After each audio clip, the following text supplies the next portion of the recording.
Good evening and welcome to the special City Council meeting. Today is Thursday, November 13th, 2025, and it's 7 p.m. Assistant City Manager O'Connor, please call the roll. Thank you. Councilmember Jennings, Here. Councilmember Winstead, Present. Councilmember Otto, Here. Mayor Pro Tem Johns, Here. Mayor Dunaway. Here. Thank you. We have a quorum. Thank you so much. Now I would like to invite Mayor Pro Tem Johns to lead us in the Pledge of Allegiance. All rise.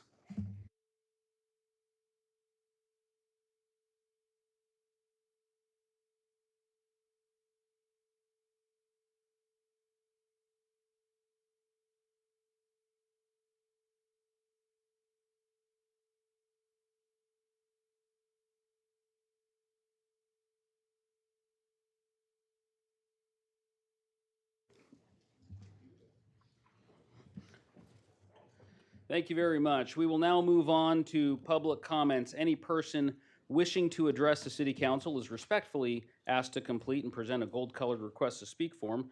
These forms are available on the counter that is located near the entry door of Council chambers. Please be aware that the time limit to speak will be 2 minutes for each person. This is a time for members of the public to share comments with the City Council. The Brown Act does not allow the City Council to respond to speakers at the meeting. However, City staff will follow up and respond to questions or provide information as needed. Speakers will be called in order from the request to speak forms to allow equal time for speakers. Minutes may not be given to another speaker. You may have another person read your written statement. Mr. O'Connor, are there any requests to speak under public comment? And just for the public's edification, at this time, it's not for the discussion item, it's just for general public comment. I do realize we have a number of gold-colored requests to speak for the agenda item. But Mr. O'Connor, any general public comments? No, Mayor. Thank you very much. Seeing none, public comments are now closed. We will now move on to our public hearing. Our public hearing item this evening is the Laguna Niguel General Plan Update, General Plan Amendment, GPA 23-01, and Environmental Impact Report, EIR 24-01. Community Development Director Orduña, please take it away. Thank you, Mayor Genoway, and good evening, council members. The formal presentation for this item will be provided by lead general plan update consultant and de novo principal Amanda Tropiano. However, given the scope of the project and a certain amount of confusion that has been circulating in the community regarding this effort, I thought it appropriate to make a few opening comments as to what the general plan update is and also what it is not. So first off, what the general plan update is not, it is not approval of a specific project, nor does it exempt any future development project from compliance with the city's municipal code, including the grading code, zoning code, building codes, host of other codes. It also does not exempt future projects from compliance with the California Environmental Quality Act. It also does not exempt future projects from discretionary review, which includes compliance consistency findings with designated findings that are defined in the city's zoning code. And those findings give the city council and city decision makers broad latitude to assure that future development projects are compatible with the surrounding community. So in terms of projects, there have been no projects that are submitted subject to the provisions in the general plan update, specifically no projects submitted for the property located at the corner of Crown Valley Parkway and Pacific Island Drive.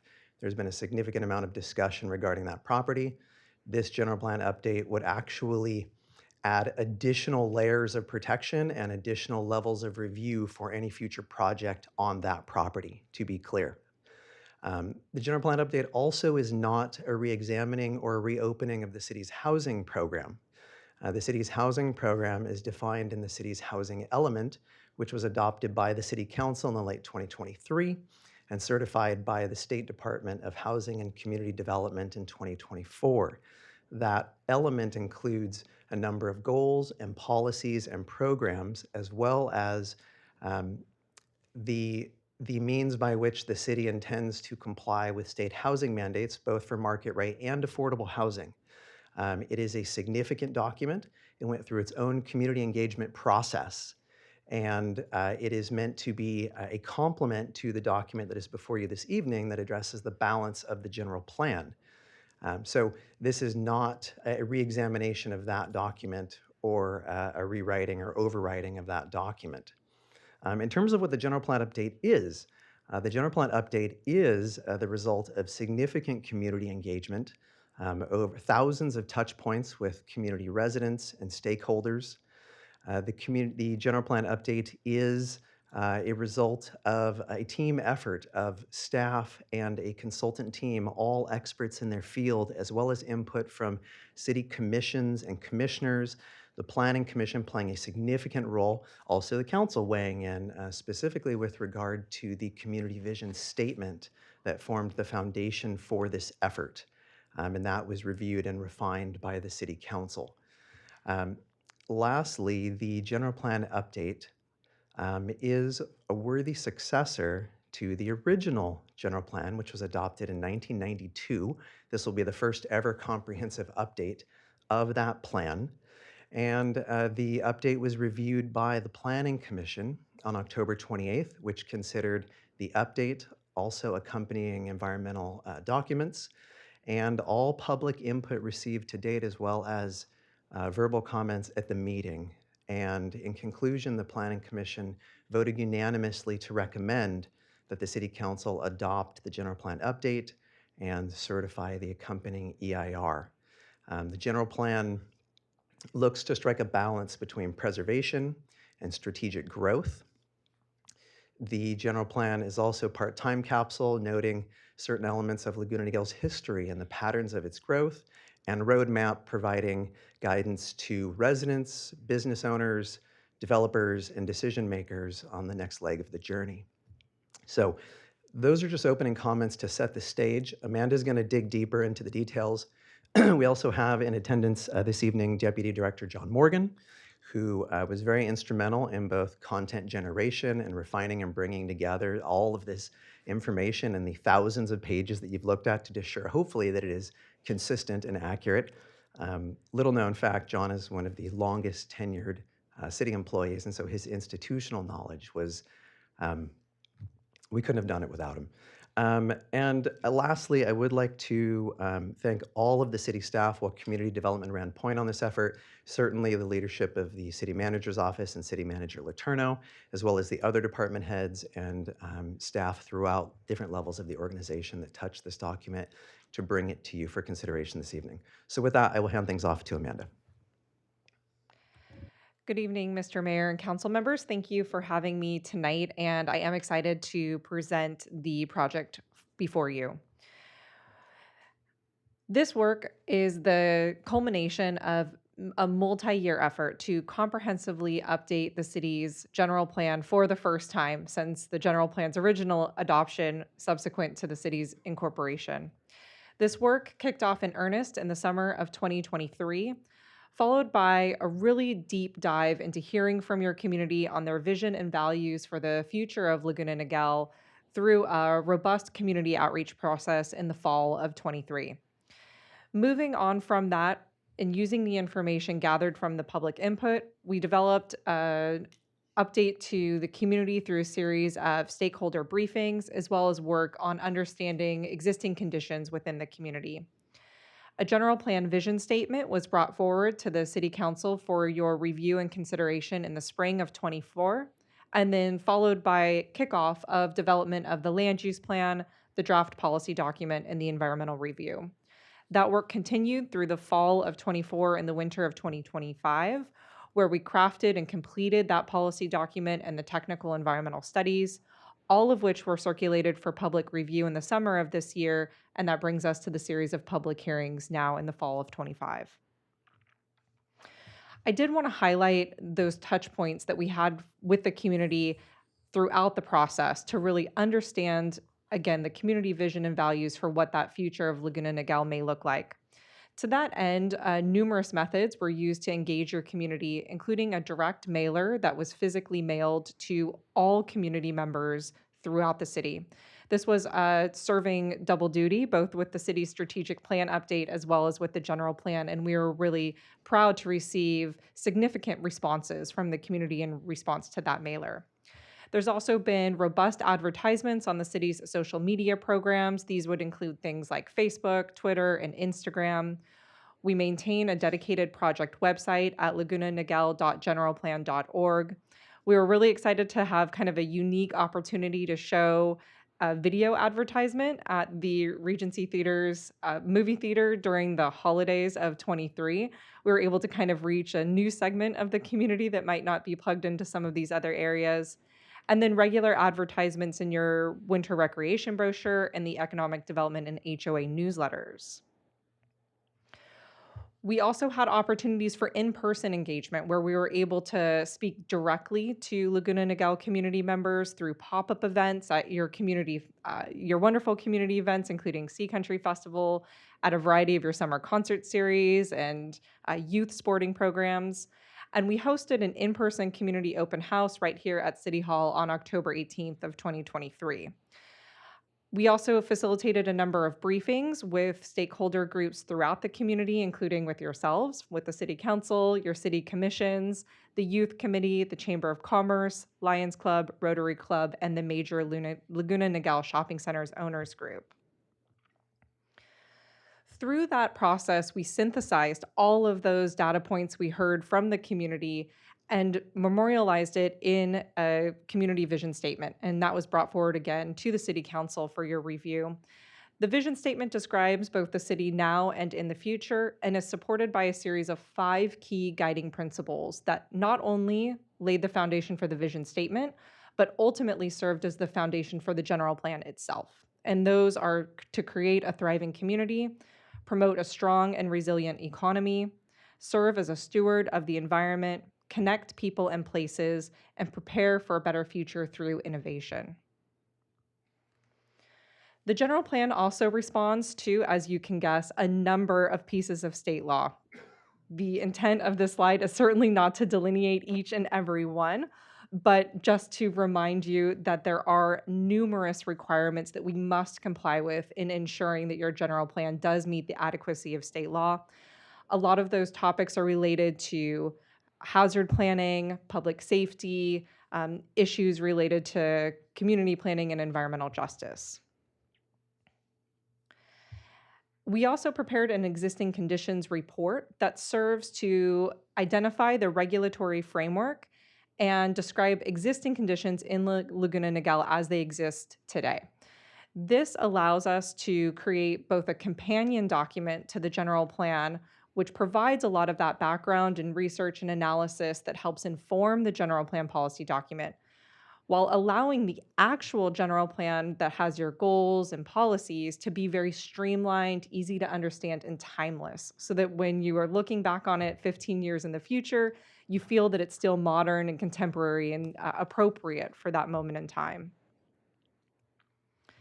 The general plan document itself is comprised of a series of elements or chapters that respond to the requirements of state law and local issues and concerns.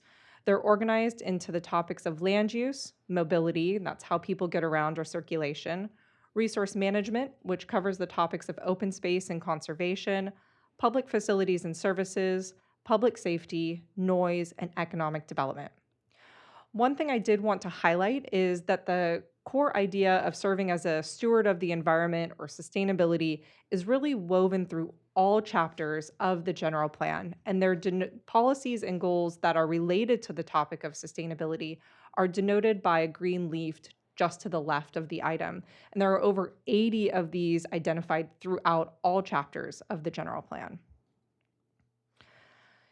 Each chapter includes a series of goals and policies related to the chapter topic. A goal is a statement of a future condition. It's where you want to head and what you aspire for Laguna Niguel to be in the future. It may be true now, but you want it to also be true in the future. And they're supported by a series of policies which really represent the level of responsibility the city has in helping to ensure that goal becomes a reality. And those policies direct decision-making and consideration of future decisions by elected and appointed officials, and also provide the community assurance as to where the city is headed over time. The elements also include a series of exhibits or maps that describe the geographic location of some of the ideas or topics presented in the general plan.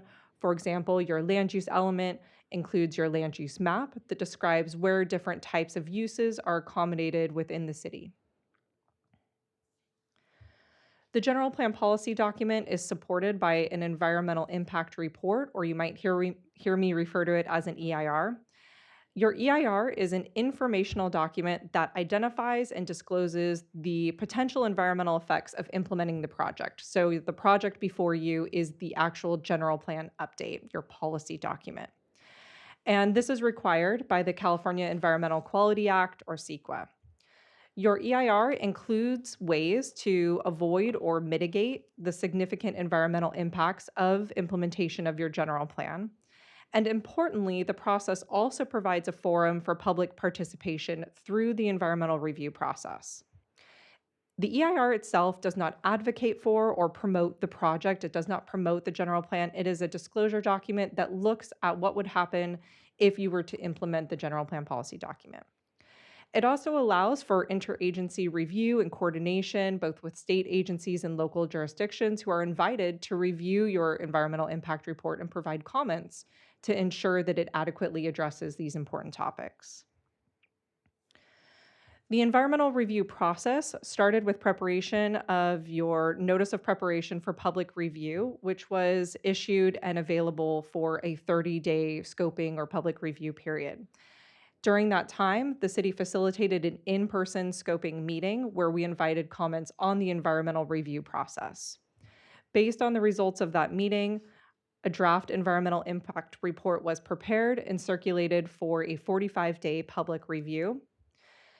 Responses to all comments received on the draft EIR were prepared and are included in your final environmental impact report. And all of this material is presented as part of the consideration for your public hearings, both to the Planning Commission and, of course, to yourselves for City Council review.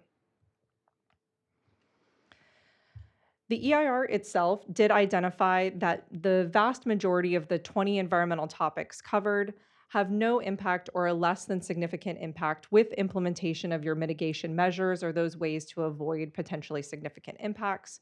And that includes implementing the goals and policies of your general plan itself. There were 4 environmental topic areas identified where significant and unavoidable impacts were included. And those are specific to air quality, greenhouse gas emissions, VMT, which is vehicle miles traveled as part of the transportation topic, and cultural resources, really talking about the Chet building. Being a general plan practitioner, working on these for dozens of cities throughout the state, the 3 prior topics of air quality, GHG, and transportation are quite common to find in a general plan environmental impact report because we're looking at issues related not only to what the city of Laguna Niguel can be responsible for, but these are regional issues. So ways to mitigate potential impacts here in Laguna Niguel for air quality can certainly not solve the entire regional air quality issues. So these are quite common to be found here. What I did want to stress is as future projects are proposed, they may find through their own independent environmental review additional ways to improve the mitigation of these potential issues. In regards to the 4th topic for cultural resources, the general plan did contemplate the potential demolition of the Chet property. So either the building is there or it's not. There is no way to mitigate it. So as part of this review, the potential demolition of Chet is considered a significant and unavoidable impact, and there is no way to mitigate that demolition in and of itself. The city received 16 written comments on the draft EIR. 4 were from public agencies and 12 were from other commenters. And we did review and respond to all of those in detail, again, as part of your final environmental impact report, and found that the draft EIR does sufficiently address all of the California environmental quality related issues, and recirculation of the draft EIR in response to those response to comments and the errata contained in the final EIR do not warrant recirculation of the draft EIR prior to certification. Again, you can find the response to those comments along with the errata, so minor modifications, and the mitigation monitoring and reporting program in your final environmental impact report. I did want to just conclude again with a heartfelt thank you to the community for their robust input and dialogue throughout the past several years. This is really the culmination of numerous years to provide the city with a modern, contemporary general plan moving forward. It is absolutely shaped by the input of the residents that we've heard since day one, your businesses, city leadership, your regional partners, and other stakeholders that have been part of this really robust process. We hope that your general plan serves as a beacon for future decision-making for issues related to development, economic development, sustainability, mobility, and really maintaining the community character that makes Laguna Niguel such a special place to be. We promoted the connection of a vibrant community. We are excited to see the future of Laguna Niguel and really hopeful that the vision statement that you reviewed and considered so diligently prior in this process really, again, served as the linchpin for this general plan. And we are excited to be here tonight to share it with you and certainly answer any questions you may have. So with that, that concludes my presentation, and I'll be available to support staff as needed. Thank you very much for that presentation. I've got a question to start off, and now just so the public understands, here's how this will work. Council will ask questions of staff, and then when we are done asking questions of staff, we will then open up the public hearing, and I have a number of gold slips of people who would like to speak and have their 2 minutes at the podium, and we will listen to everybody who would like to share their opinions about the general plan. And then we will close the public hearing, and the council will have a discussion about what we would like to do going forward. So we will now begin with council discussion, and I'll start off with a couple of questions, maybe for you, Ms. Tropiano, or Mr. Orduña, whoever would like to field this. In this general plan that we are considering tonight, is any part of Laguna Niguel proposed to be rezoned? No. In this proposal that we are considering tonight, are there any proposed development projects? No. So I saw some information going around that indicated, well, actually the information I saw was a map that looked similar to the map that I see on page 51 of our general plan. However, it seemed like somebody added some language which said proposed rezoning area or something to that effect. Are we proposing any kind of rezoning for a hotel anywhere in Laguna Niguel? There is no rezoning proposed as part of this project. A word is used throughout this document in a few different areas. That word is overlay. Can you please describe what is an overlay?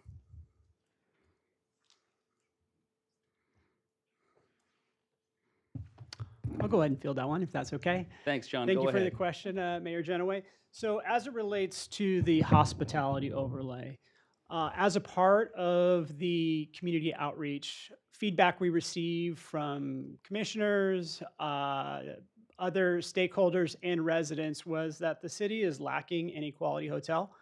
Currently, the only lodging the city offers is a budget motel next to In-N-Out near the freeway. In light of the desire for quality lodging in the city for out-of-town guests, there was an effort to explore what are some of the assets of the community and characteristics that potentially could be accommodating for a quality boutique hotel. That did not include an assessment of whether it would be appropriate for certain sites, but it did look at what are some characteristics that may garner interest, and that included where do we have sizable underdeveloped property or vacant property that offers expansive ocean views that is within coastal proximity. There were two identified that just met those physical characteristics, and that essentially is what the hospitality overlay identifies. It does not opine on, again, whether a hotel would be appropriate at those locations or not. It essentially addresses the physical characteristics and potentially could be looked at as a conversation starter if there was a hotel developer that was interested in locating in Laguna Niguel and filling that current void in quality lodging and hotel. So what I'm hearing is this desire for a hotel is based on community feedback from the numerous times, the surveys and the pop-up events and the feedback that we receive from residents. Is that correct? Yes. Okay, specifically, I want to ask you about the hospitality overlay that is located at the intersection at Pacific Island Drive and Crown Valley Parkway, and specifically, I'm looking at the map on page 51 of the general plan. That overlay area, what is that currently zoned as? It has a designation for residential development. And if we were to pass this general plan tonight, will that area continue to be rezoned? Will that continue to be residential area? The existing land use designation in the city's general plan identifies that property for residential development, and no change is proposed with this general plan update. It has been designated for residential development now for decades. Okay, so no changes whatsoever if we pass this plan tonight with That's regard correct. to that area at Pacific Island Drive and Crown Valley. Correct. Okay, that helps clear up a few things for me. And just to ask you, going forward, and I did see this in the Planning Commission minutes, and for any of you who would like to kind of get a head start in understanding this general plan, a lot of these questions were asked at the Planning Commission when they reviewed it, and so I really appreciate the minutes from the Planning Commission being provided to us to give us a better understanding.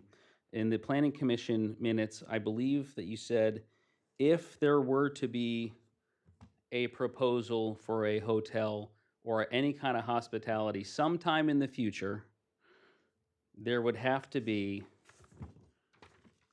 a general plan amendment, a zoning code amendment, a specific plan for that area, a project-specific environmental impact review, and because part of that area is in the jurisdiction of the California Coastal Commission, they'll have to go through the entire process of getting approval from the California Coastal Commission. Is that correct? Yeah, I should probably also clarify for the council and for the members of the community that are interested in that property that that is an additional layer of requirements than is present today.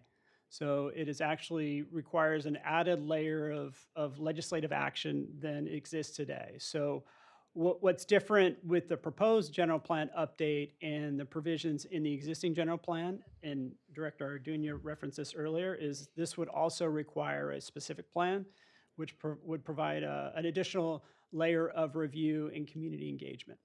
Okay, that helps clarify it for me when Mr. Orduña said this actually provides more protections so that we as a council and as a city and as a planning commission and the public have more of a say in what happens with these specific areas if and when any person or any developer were to purchase that property and seek to rezone or build anything on that property, correct? Yeah, that was done intentionally. Okay, wonderful. Any other questions from the council? Councilmember Otto.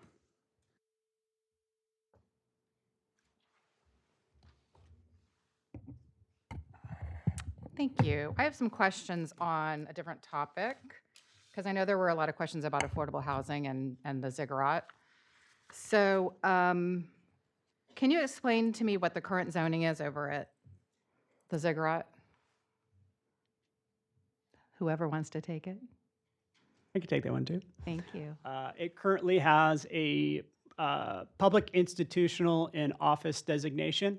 And for the benefit of those in attendance, public institutional really is equated to publicly owned property versus privately owned. Right, because it's a publicly owned, but federally owned property right now. Correct. Okay, are we rezoning or zoning that area in any way? So that does have a new land use designation. I think it's well known that the federal government is in the process of selling that property to a private entity. So it is proposed to be, the new land use designation would be business park, which is complementary to what would be the public institutional designation currently. So the public institutional designation really facilitates administrative offices, corporate headquarters, and now you're talking about it going into private ownership, which would facilitate similar uses. So they're companion designations, one being for public property, one for private property. So we are rezoning that?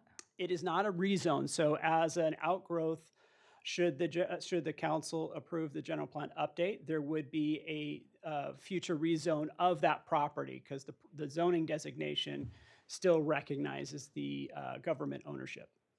Can you talk about, I think it's a housing overlay on that, or there's some housing. Can you talk about how a business park would accommodate housing there? Because there's some mention of that also in the update. Sure. So the baseline designation would be business park, which does not facilitate housing development. However, the general plan update does include an opportunity area designation, which, subject to the site being predominantly an employment hub, would facilitate up to 500 residential units for that property. And that too would require legislative actions and approval by the city council. If someone came to us with a project, for example, for that site, would we have flexibility on housing in that area? What Yeah. type of flexibility would we have? So the opportunity areas have been structured in a manner to provide considerable discretion to the city council. One of the provisions, or what I would call is the criteria to trigger that opportunity area, is a series of public benefits.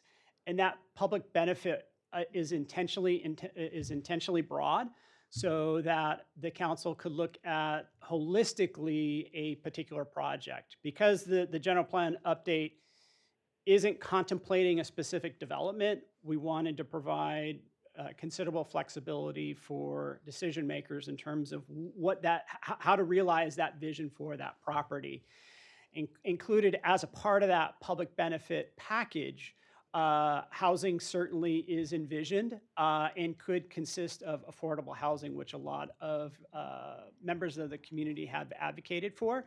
But rather than being explicit, the intention was to provide the council their judgment in assessing the merits of a project in its totality. So there could be consideration of job housing balance. It could be consideration of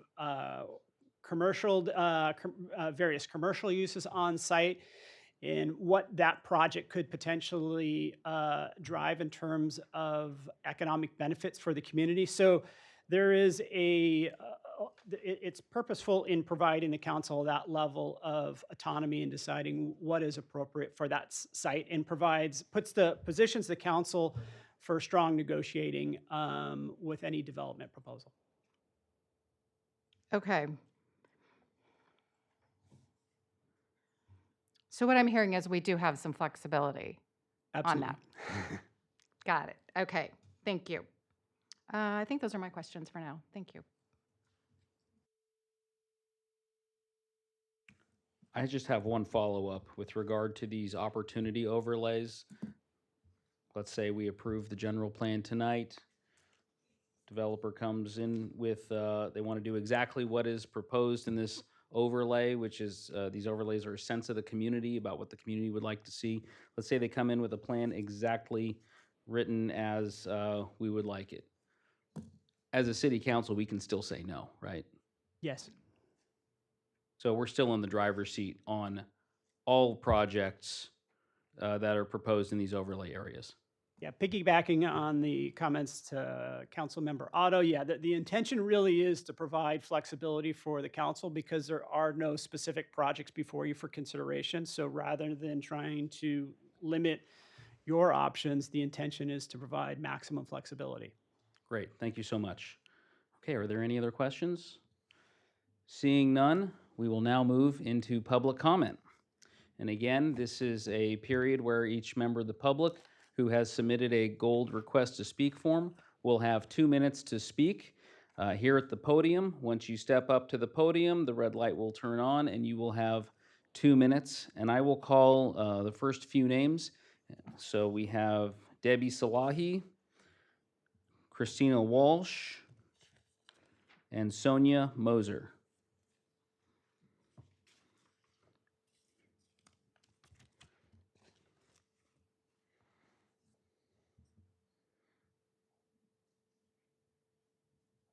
Thank you for the comments that you made. I still have comments. My name is Debbie Salahi, and I live near one of the overlay sites listed in the general plan amendment update at 24341 Tapanas Court. I'm here tonight with other community members. Since we have similar messages to you rather than everyone speaking, I'm going to ask those community members in the room to please stand now. Mr. O'Connor, can we please stop the time? And Miss, can you please hold on for one moment? I appreciate that there are members in the audience who brought signs, but it's disruptive to everybody around you who may not be able to see the speaker and the meeting that's going on. So I'm going to ask you to please have a seat and position yourself so that your signs do not block anybody's view of the meeting, just out of respect for everybody. But I do appreciate the enthusiasm. Thank you so much. All right, Miss, you have 1 minute and 32 seconds remaining. Please proceed. Okay. And we also have 7 members in the overflow route, and we are again advocating for affordable housing. When I attended the Planning Commission meeting on October 28th, they told us the housing in the general plan is additional housing. It's additional housing for the 6th cycle of the housing element. But what about the 7th cycle? The cycle of housing element is coming in 2030, just 5 short years. The general plan's a 20-year document. There may be no housing built in the 3 opportunity areas.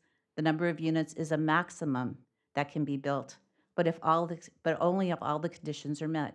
On page 5 of the housing element in section 3, it says a record of changing market conditions, including declining demand for retail and office use. If there's a declining demand for retail and office use, there should be more leeway for additional housing. There should be a larger maximum number of housing units. I was really hoping the Chet Hollifield building site would be zoned mixed use. I'm asking you to consider 3,000 houses in these 3 opportunity areas with the greatest number of housing units in opportunity area 2. In addition, I urge you to require at least 15% of the units in each overlay be affordable to low and very low income households. I understand that that's part of the cycles, but I just want to point that out for the future. Thank you for your consideration. Thank you very much for being here. The next speaker is Christina Walsh.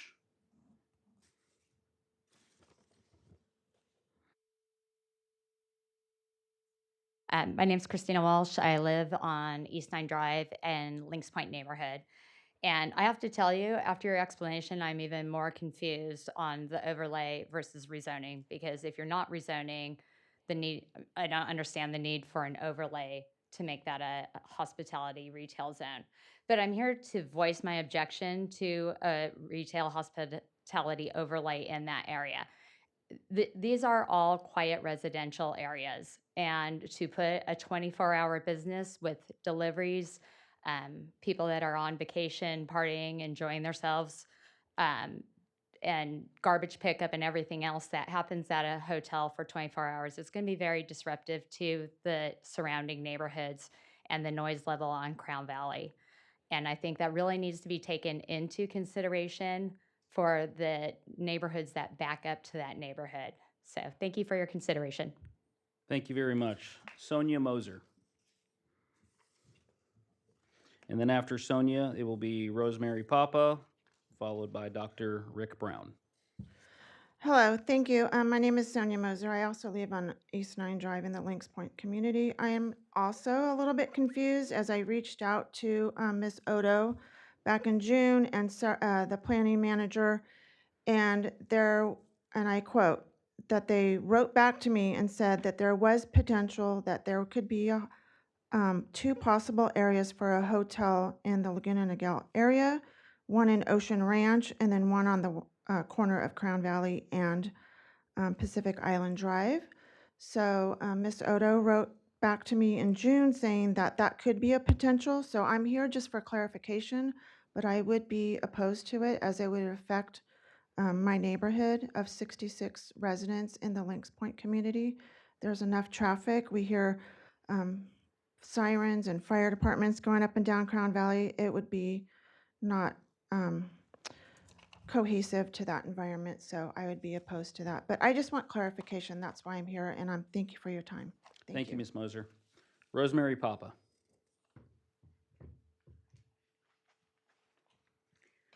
Good evening, Mayor Genoway, Mayor Pro Tem Johns, and council members Odo Winstead and Jennings. I am Dr. Rosemary Papa, a homeowner in Pacific Island Village 1.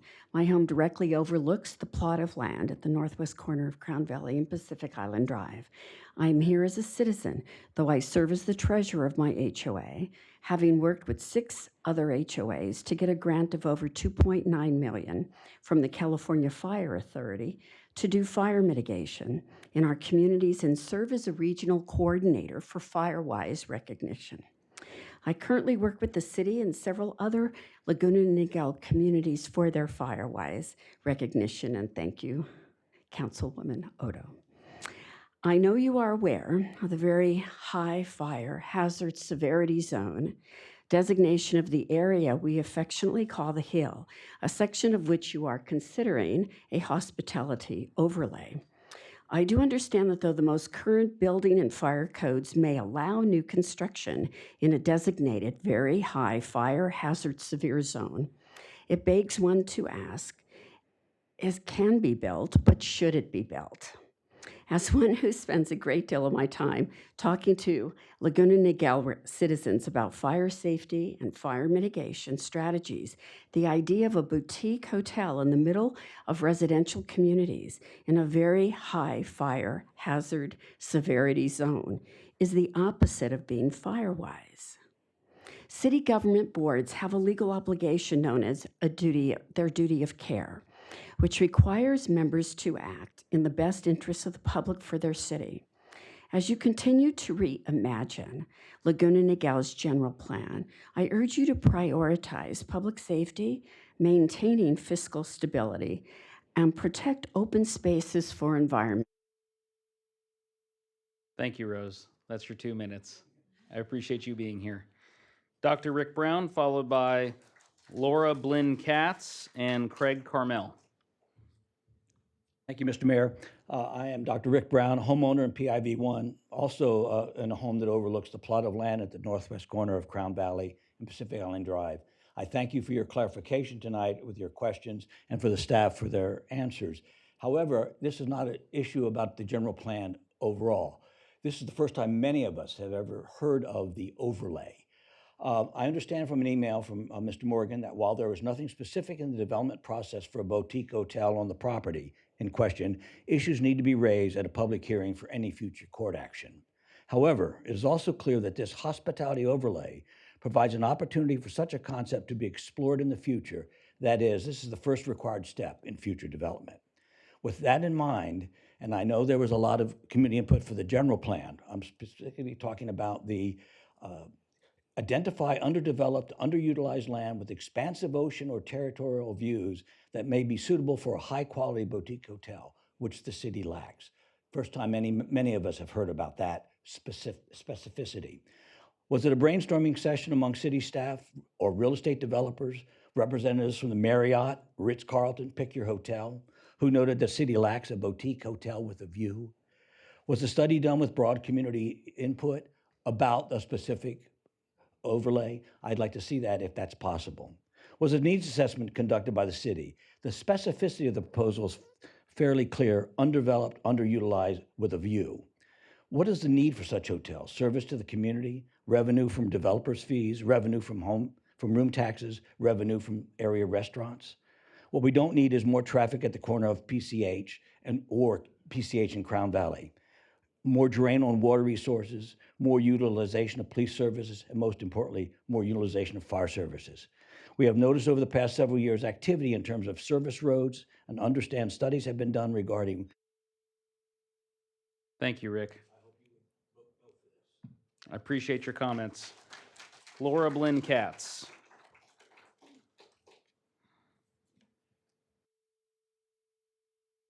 Thank you. I've read the entire CEQA and the EIR, the final EIR, and I do see a glaring omission that's not listed on there. You talk about police and you talk about emergency services, you even talk about traffic and libraries.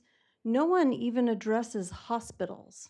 We have a hospital beds shortage in Orange County, and there are only 831 hospital beds between the Laguna Beach Providence Hospital and the Mission and the Saddleback, and then there's some pediatric at the Chalk. But there are not enough, there's I think 831 hospital beds, and we have hundreds of thousands of people in these communities. And it's like you assume that the CHEP building is automatically going to be apartments and housing when it actually probably should be a hospital. Hoag did bid on that, and of course it's not finalized yet. It actually would be higher income jobs for this area if it were a hospital. San Clemente built Talega, and then their hospital closed. And so we are having a hospital bed shortage in this area, and it is not even addressed. I read all 500 plus pages and 300 plus. It's not in there at all. And no one has mentioned that at all about the hospital. And if they have to divert, because I'm very familiar with this, if they have to do diversion because the beds are full, then that's a problem, because that's a level 2 trauma mission, and the only level 1 trauma is UCI, very, very far away. We are in a hospital desert, especially San Clemente, a hospital desert. If you keep adding more housing without addressing the hospital bed shortage, there is going to be a problem. And the CHEP building would be a perfect low. Thank you very much. Thank you for your comments. The next speaker is Craig Carmel, followed by Kelly Amott and Ann Chandler. Craig Carmel.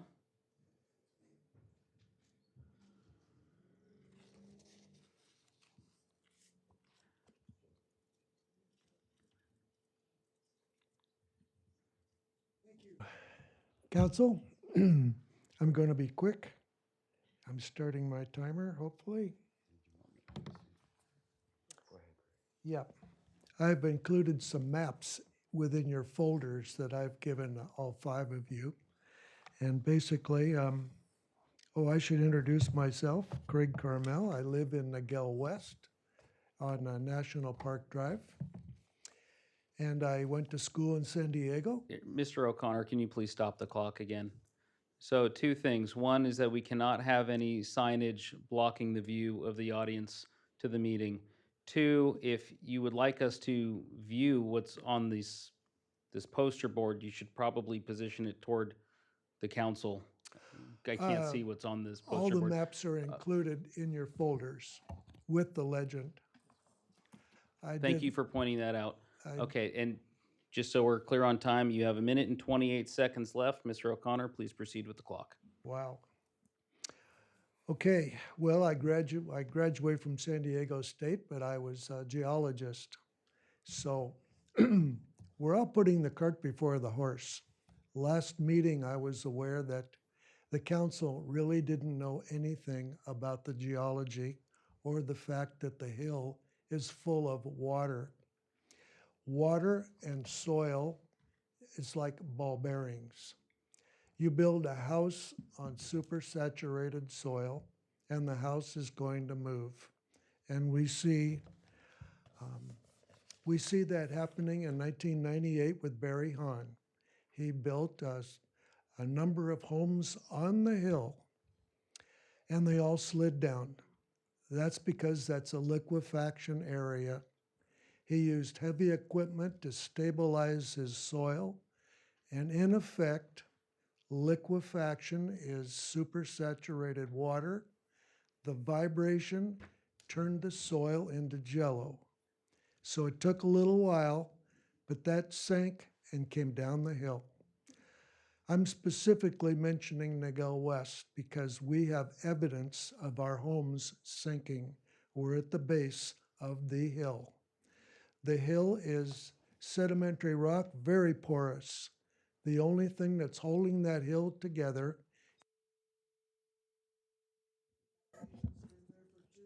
Thank you, Mr. Carmel. I appreciate that.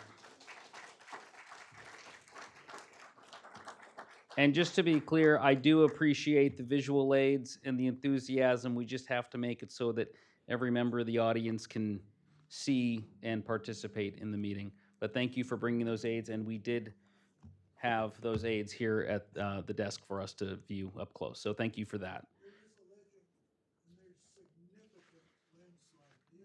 Understood. We see that in your papers. Okay, I'm looking at them right now. I got it open. To the legend. Thank you very much. All right, the next speaker is Kelly Amat, followed by Ann Chandler, and then Lynn Cowan. Council members, hi, Mayor. Thanks again for the time. Again, my name's Kelly Amat. I'm a Laguna Niguel resident. I'm also the president of the PIV1 Homeowners Association.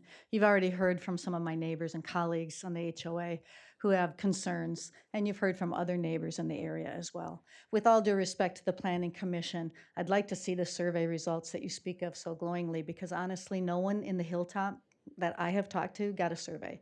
No one in the Hilltop was asked about a boutique hotel. No one on the Hilltop, and we look directly down at that specific property, is in favor of a hotel. We've got the Ritz, we've got Waldorf Astoria, or whatever it's called now, we've got the Marriott. The need for another hotel is very limited, so we would like that area removed from the general plan update. The rest of the general plan update is good. There's a lot of good things. We just fear that all of you won't be around 10 years from now, and we'll still be living here. And we will have to deal with infrastructure concerns such as water, sewage, traffic, light pollution, a myriad of things. And we've already had issues from PIV1 dealing with the private owners of that property.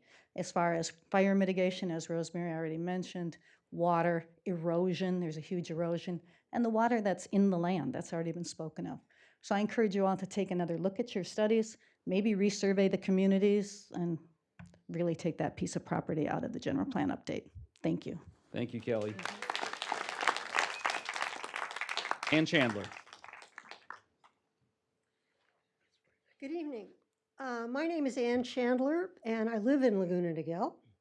I'm here tonight to say that I think the 3 opportunity sites that include housing overlays should include provisions for more affordable homes, especially at the Chet Hollyfield site.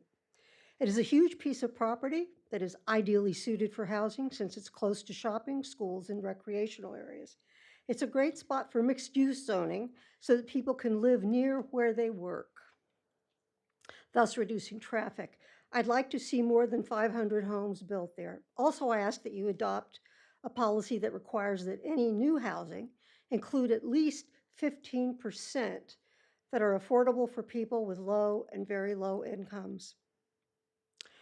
We are short on affordable housing now. This general plan amendment is a 20-year plan. I don't think 1,500 homes over the 300 opportunity sites with no provision for ensuring affordability will meet our future needs. Thank you. Thank you very much. Lynn Cowan, followed by Ronna Henry. Good evening. My name is Lynn Cowan, and I've lived at 28155 Edelweiss in Lake Chateau for 35 years. We can see the ziggurat from our neighborhood. Allowing the ziggurat site to stay zoned as a business park is a missed opportunity. I love where I live because it's so walkable and everything is so close. There are grocery stores, shops, Home Depot, Kohl's, Walmart, restaurants, and parks, all within a mile or so. However, many who work in those stores and restaurants must commute long distances because they can't afford to live in a city where they work. I realized this after chatting with a guard up at Soka University nearby. I commented to him about how beautiful it is here. He agreed, but he told me he drives in every day from Corona. With our currently high housing prices and rents, ensuring a supply of affordable housing near jobs in the businesses and services we depend on will reduce traffic congestion and pollution. Affordable housing for young families, seniors on fixed incomes, and service workers will improve the quality of life for everyone in our community, and it's the right thing to do. I urge you to revise this general plan amendment update to include more housing at the Ziggurat site and to ensure that any new developments include homes that people who work in stores and restaurants, and yes, the guard at Soka, can afford. Thank you very much. Thank you. All right, next we have Ronna Henry, followed by Matthew Turcuto and Jim Allensworth. Good evening. My name is Rona Henry. I live in Laguna Woods. I chair the Welcoming Neighbors Home Initiative, which includes members who live in Laguna Niguel. The general plan is an important planning tool, and we're concerned that so little housing is included in it. We understand there's a housing element that addresses the current RHNA requirements, but this 20-year general plan goes beyond the current RHNA cycle. We're also concerned that the proposed housing overlays do not include a policy or a program to include affordable housing in any of new development. It's hard to imagine that affordable housing will materialize without such a policy, especially since so little affordable housing has been approved in the first half of the current RHNA cycle. We note that in the last 4 years, the city has approved more market rate homes than is required, 506 homes, which is 117% of what's required by RHNA in 8 years. Meanwhile, the city has approved only 34 low-income homes, 10% of RHNA, 2 low-income homes, 1% of RHNA, and 7 moderate income homes, 3%.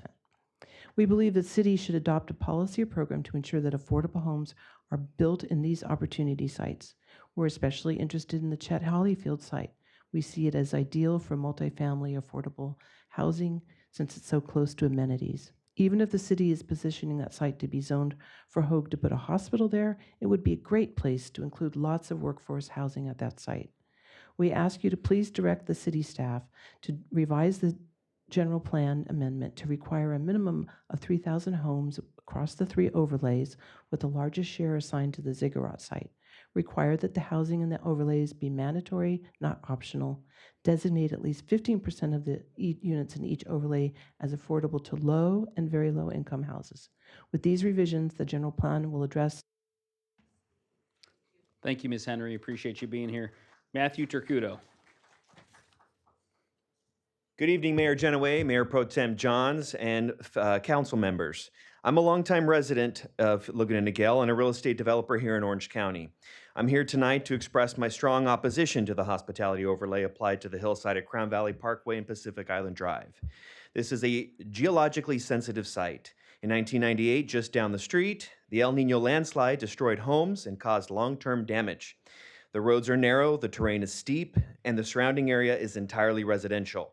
This is not a place for a hotel, and more importantly, it is not the place for a policy decision that paves the way for one. At the Planning Commission meeting and by the comments we heard earlier tonight, I was told the primary criteria for hospitality overlay was whether the site had an ocean view. If that's true, this is deeply concerning. Ocean views are not a planning strategy, they're a selling point. They don't make a parcel suitable for hospitality, especially when public safety, infrastructure, and neighborhood context say otherwise. Let's be clear, this overlay doesn't just keep options open, it sends a signal that the city is open to hotel development in an area where it does not belong. And once the door is open, it's hard to close. And if the real reason behind the overlay is to generate transit occupancy tax revenue, then I would urge the council to revisit the city's ban on short-term rentals under the 30 days. If we want TOT income, let's discuss that openly, but don't disguise it as a planning policy and sneak hotels into residential neighborhoods. Another important point, many of the hospitality overlays originally proposed in the general plan have already been removed. Clearly, city staff and planning commission saw reason to scale back, so why is this hillside still being pushed forward? We've been told there were many opportunities to comment during the process, but look around this room tonight. Over 40 letters were submitted, and 20 residents showed up at the planning commission to speak. We're here, we're engaged, and we're saying clearly, this overlay does not have community support. It's time for the city council. Thank you very much. The next speaker is Jim Allensworth, followed by Paul Johnson and Thomas Seltzer. Thank you for your time. I have been a resident on the Pacific Island Hilltop for about 33 years. I'm a real estate broker. I am currently the secretary of the Hilltoppers Group, which is a group of 7 communities, HOAs, several of which have board presidents here. And we do problem solving together, basically. It's an unofficial group. We unite, and we have united in the past. We helped to fight the airport with the city's assistance. We had 4 potential developments down on the hilltop in the front previously through Barry Hahn, and we managed to defeat those. Many of the reasons why have been expressed to you already. You may not have been aware of those. I would consider this to be the official pushback, if that's what you're waiting for. We did not get much information about this previous. I should know a lot about it myself. I did not. You have a lot of people behind me who are anxious. They're afraid. And they're here to show their support and ask you to please not go forward with this. Remove it from your general plan. The simple change, adding a overlay to the general plan, affects in many things, but one in particular will be, it'll put a shadow on the properties that are on the hilltop. It'll affect their market value right away. And it will stay that way. And it will become public knowledge. Please try to take some time to speak with us about it, convince us that it's appropriate. I don't see how it is appropriate. You've already given several reasons why it's not appropriate. There's an old saying, don't go into a barbershop unless you intend to get a haircut. That's what I see us doing if we move forward with this plan. So kindly. Thank you very much for your comments. Paul Johnson?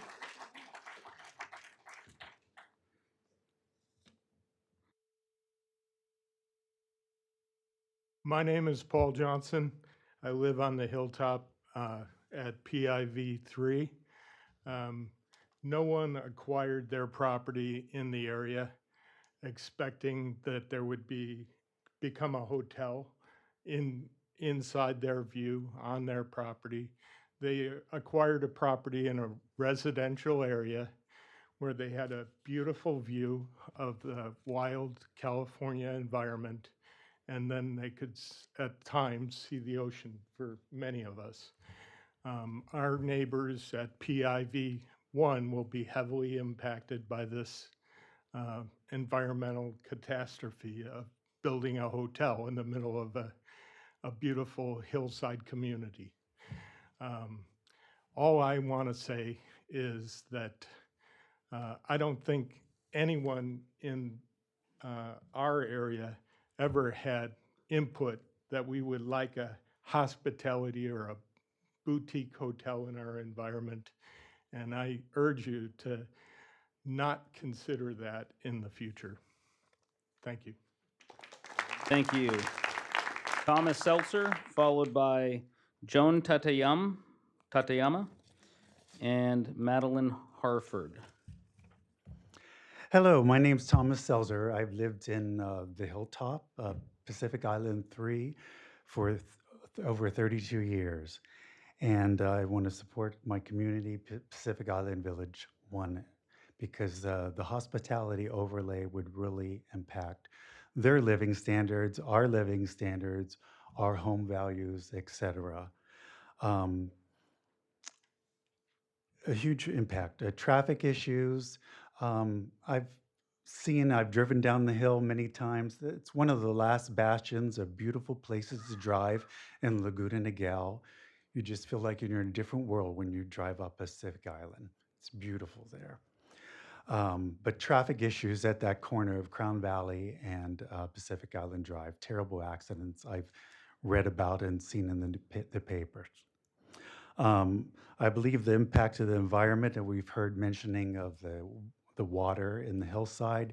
If you just drive up the hillside, you'll see the water seeping out of the sides. I mean, there's a huge impact there, and I believe dangerous to build there.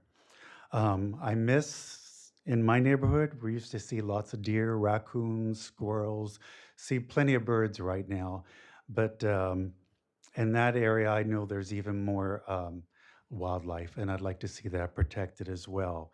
So I'm in opposition of this overlay.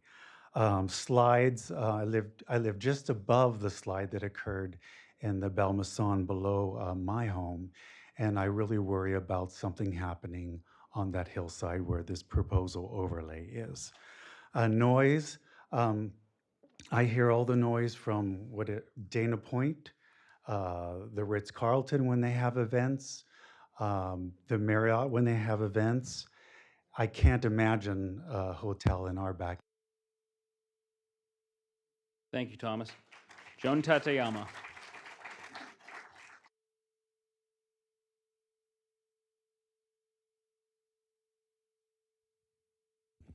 Okay, hi there. You're quick on the draw there, Ray. That's okay. It's okay. You know me. I'm Joan Tateyama. I've lived in Laguna Niguel since '89, and we have 3 properties. And I can tell you that none of my children that lived here and raised here can afford to live here, and the city should be addressing affordable housing specifically. The plan doesn't address it, doesn't have any incentives for that. For me, I'm remodeling one of my homes for my daughter so she can live here in Laguna Niguel. And guess what I had to just do? Talk about water in the soil? Yeah, had to have the floors leveled because the water, and guess what? I actually have the soil sample letters from 1989 where it's excessive moisture in the water. It's still that way to this day. All these years later, there's no getting around it. So, I really think you guys need to have some types of incentive to provide affordable housing. You need to make public benefits more than just sustainability and environmental concerns. Those are good things, and I think the plan is great, but it needs to be addressing. And, these citizens have real concerns about the overlay. I would too if my house was above it. You guys just fixed the hill behind my house, the house that I live in. So I think you just need to, the city council is signaling, and you've been signaling for the last 3 or 4 months things that you know what I'm talking about that don't represent all of Laguna Niguel. It's a 50-50 city, and you gotta vote that way. Thanks. Thank you. The next speaker is Madeline Harford, followed by Peggy Richards-Patty, and then Andrea Estee. My name is Dr. Madeline Harford, and I live in Laguna Niguel. One of our coalition members who lives in Laguna Niguel had an emergency, and she asked that I speak for her. Her name is Linda Hagi, and she lives at 3092 Calle Moraga. She says she raised her children here and now, and they are now married adults who work full-time, but who cannot afford to buy a house here in Laguna Niguel. I feel that or Linda says, she represents all the mothers in Laguna Niguel who have children who would like to come back but cannot afford it. We also can't afford to buy houses for them. And I am sure that that represents most of the individuals in Laguna Niguel. Young families and young adults are important for our city. They spend a lot at restaurants, at coffee shops, and at the movies. They're great for local businesses. They're good for our school system. They will make Laguna Niguel a vibrant city, and I can say that as a retired person that it would be nice to have more families. It would also be very beneficial to our community if firefighters, teachers, and nurses could afford to live here. Affordable housing would make it possible. I ask you to include provisions that are like the provisions in Irvine. Through their inclusionary housing ordinance, they have kept their housing prices high while requiring at least 15% of new units to be designated for affordable housing. Irvine is a model for our city in this way. I ask you to consider that possibility. Thank you. Thank you very much. Peggy Richards Patty. Good evening. My name is Peggy Richards Patty, and I live in Monarch Summit 2. And I didn't think I was going to speak tonight, but somehow I'm here. Thank you for listening. I'm just one single homeowner, just trying to appeal to you to keep our community intact and the character of our community. My house the back of my house faces Pacific Island Drive. And you know, I know there's some development at the top of the hill, town center, and then if this overlay happens, that could be the first step to a hotel, and that PID would become even more impacted by traffic than it already is. I love my house. I love my community. I know all the little communities around us would be severely impacted. So I just want to voice my opinion in opposition of the hospitality overlay. Thank you. Thank you very much. Andrea Esty, followed by Cesar Covarrubias and Cricket Jamit. Hi, I'm Andrea Esty. I live in Pacific Island Village 1, and I really thank you for clarifying the hospitality overlay. I understand a little bit more of exactly what it is, and it still scares me. I want it removed. I think it's a slippery slope that people are going to look at and realize the possibility of where this could go. And obviously, none of these people want it.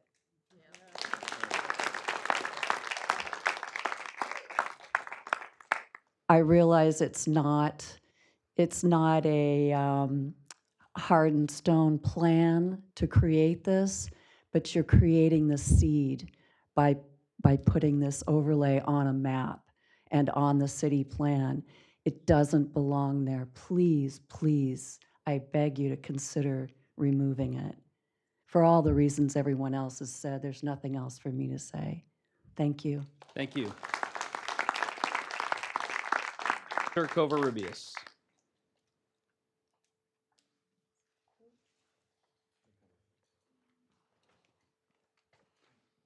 Good evening, Mayor, council members. My name is Cesar Covarrubias. I'm the Executive Director of the Kennedy Commission, an organization that works to increase affordable housing opportunities in Orange County. I want to thank all the speakers today for highlighting all the crucial issues in the city. As has been noted, affordable housing continues to be a challenge for a lot of our working families and young families, and our working families and individuals who service their communities. So we would like to highlight that even though this plan does not provide specific rezonings or changes, it provides new opportunities to be explored, to be developed. And without having any particular policies and programs, we'll get the same result we're getting today. As was mentioned earlier, over 500 units have been already built here in the city, or permits issued for on above market. And therefore, the city has exceeded its above market need at this point. But yet we're lacking on affordable housing. And I would beg that we need to revisit this opportunity in the specific plan. I know you're looking for flexibility, but the community and individuals who are in need for housing that is affordable are looking for certainty. The only way you get certainty is by having a policy that it requires that along with these new opportunities come affordable housing opportunities. And just to define what we're talking about, individuals making anywhere from $30,000 all the way to $120,000 are considered low income in Orange County because of our high housing costs. So that's your sons, your daughters, your mother, your father, and other relatives who cannot afford to live in the communities that they grew up or that they work in. So we beg that you also respond to that need. Thank you. Thank you very much. Cricket Jamit, and I am sorry if I'm mispronouncing your last name. That's okay. Everybody does. It's Jamay, actually. Hi, I'm Cricket Jamay. I am the collaborative manager with the South OC for All Partner Coalition, hosted at OC United Way. And I am also a 30-year resident of South Orange County. I live across Camino del Avion in Dana Point, since the house that we originally intended to purchase in Laguna Niguel, we weren't able to purchase due to the instability issues of the ground there. So, and I was 7 months pregnant when we found that out. So, share those concerns. The Chet Holyfield Federal Building is an exemplary site for housing and has been identified in the housing element as one of the most significant opportunities for affordable housing production in South Orange County. Nearly 1 in 3 households living and working in Orange County struggle to afford rent or mortgage payments. Regardless of our individual economic circumstances, we are all too familiar with the precarious financial situation that we and our neighbors are vulnerable to. It's inevitably a single health event, job change or loss, or rent increase, leaving us without a place to call home. Despite best efforts from service providers and community organizations from month to month, the bottleneck of available resources and domino effects of sudden homelessness perpetuate an untenable situation for the families of South OC, many of whom we know personally. A general plan update that specifically addresses requirements and incentives for housing provides positive long-term economic impacts for local residents, businesses, and our overall community health. We appreciate the leadership of the City of Laguna Niguel and developers on this project in recognizing and addressing this essential need in the city's growth. Thank you. Our next speaker is Alejandra Perez Mattis, followed by Meredith Sherbo, and then Odile Romans.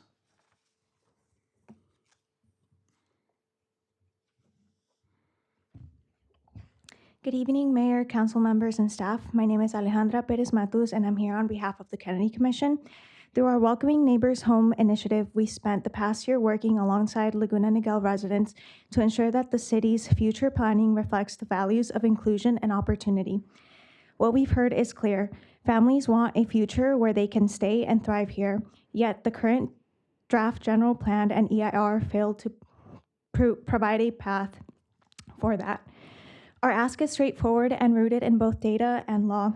Require a minimum of 3,000 homes across the 3 overlay areas, with the largest share at the Ziggurat site. Make housing mandatory, not optional, in those overlays, and ensure that at least 15% of all homes are affordable to low and very low income households. That 3,000 number isn't arbitrary, it's based on math. The general plan spans 20 years, or about 2.5 housing element cycles. Laguna Niguel's current RHNA allocation is 1,207 homes per cycle. Multiply that by 2.5 and you get over 3,000 homes needed to meet long-term housing demand. And that's a conservative number. Future RHNA cycles are likely to increase, not decrease. We also want to emphasize that the general plan cannot be drafted in a vacuum. Even if the housing element isn't being updated now, new elements will come, and that general plan needs to prepare for them. Planning for fewer than 3,000 homes or relying on optional housing would violate that principle. Housing planned in overlays must be certain, not conditional. If you are not considering affordable housing now, it is hard to believe you will do so later. For months, we've trained and mobilized advocates and gathered community letters calling for a general plan that truly meets local and regional housing needs. Tonight, I'm submitting that packet of letters for public record. Thank you very much for your comments. If you could just hand those to Mr. O'Connor. Meredith Sherbo.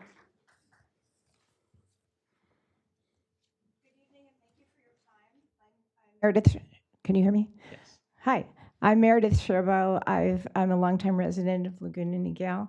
I don't have anything formal to say, written down, but I just want to tell you this. What kind of community do we want to be? Do we want to be a hoity-toity community that basically lives in a bubble, and that's how people kind of perceive us at this point? Or do we want to be a community that is stellar in its ability to keep who we are, keep our sense of integrating with nature and all of that, and not be overly developed, I hate to use the word again, hoity-toity and unaffordable. So I have a couple of things to say in that regard. First of all, regarding the hospitality overlay, I think it's a terrible idea for a lot of reasons. Everybody's already said that. Personally, I'm very concerned about the wildlife, the impact of the wildlife. We're already seeing everybody's cats and dogs being eaten by coyotes because they have no other place to go. And that, I'm sure, holds true for all the other animals that are here. And I know it's a big consideration in terms of overpasses and everything else, that they have their migratory routes. That's one thing. The other thing is the traffic. I think it would make it absolutely terrible. And I live in development and basically is slipping down a hillside because of the soil. And the soil, I don't think, is any different there than it is anywhere else here. Last but not least, I want to talk about the need for affordable housing. I work with refugees. They can't find a place to live here or anybody anywhere nearby. Irvine's about the best bet, and we should be more like them. I was pulled over tonight on the way here by a police officer. He was the nicest police officer I've ever talked to. We talked about how great Laguna Niguel is, and I asked him how he was doing. And he said, well, I live in LA. It's certainly better than there. That's terrible. These people need to be able to live where they work. So in summary, make us a stellar city that's good for everybody. Give us the affordable housing and forget about a hotel. We don't need it. It's not our character. Thank you very much for your comments. Odile Romans. And again, I am sorry if I'm mispronouncing your name. Public speak. So I brought my neighbors, 55 of them signed a petition that we really don't agree with the vision of the hospitality suite. So that saves you 2 hours of talk. Well, thank you very much. If you could please hand that to our Assistant City Manager.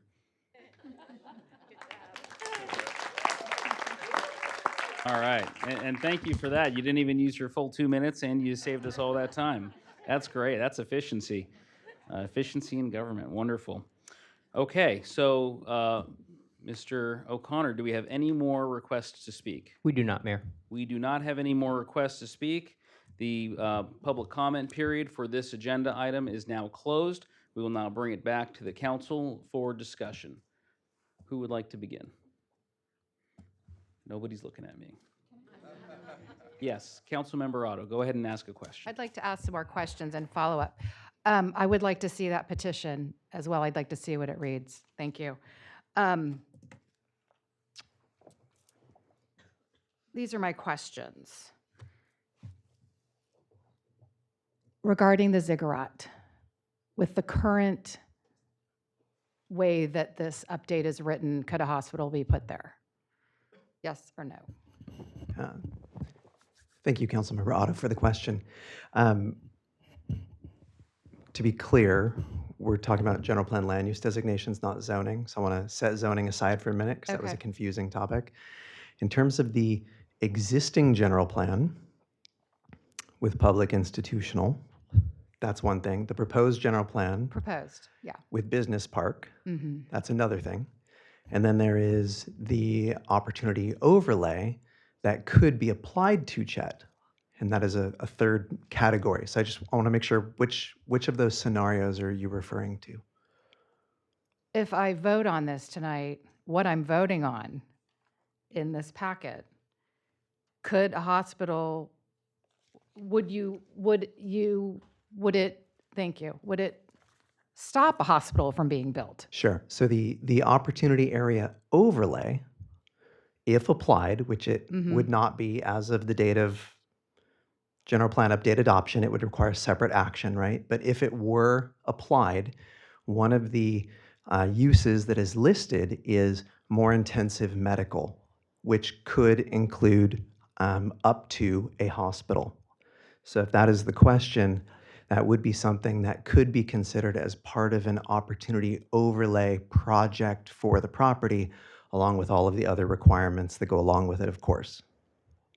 I understand.